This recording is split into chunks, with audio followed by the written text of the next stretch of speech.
ధన్యవాదాలు నారాయణప్ప. కేరళలో తదుపరి ముఖ్యమంత్రి ఎవరన్న దానిపై చర్చలు తుది దశకు చేరుకున్నాయి. సీఎం అభ్యర్థి పేరును ఖరారు చేసేందుకు ఏఐసీసీ అధ్యక్షుడు మల్లికార్జున ఖర్గేతో కేరళ కాంగ్రెస్ నాయకులు సాయంత్రం ఢిల్లీలో సమావేశం కానున్నారు. ఇటీవల జరిగిన అసెంబ్లీ ఎన్నికల్లో కాంగ్రెస్ నేతృత్వంలోని యూడీఎఫ్ కూటమి భారీ మెజారిటీతో విజయం సాధించింది. 140 స్థానాలకు గాను 102 సీట్లను గెలుచుకుంది.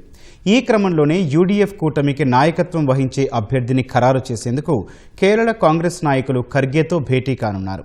ఇప్పటికే ముఖ్యమంత్రి అభ్యర్థిపై కేరళ ఎమ్మెల్యేల నుంచి అభిప్రాయాలను సేకరించిన ఏఐసీసీ పరిశీలకులు తమ నివేదికను ఖర్గేకు అందించారు.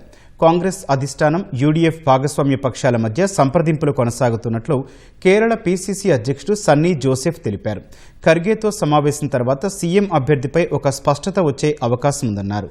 కేరళ సీఎం రేసులో కేసీ వేణుగోపాల్, రమేష్ చెన్నితల, సతీశన్ పేర్లు ప్రముఖంగా వినిపిస్తున్నాయి.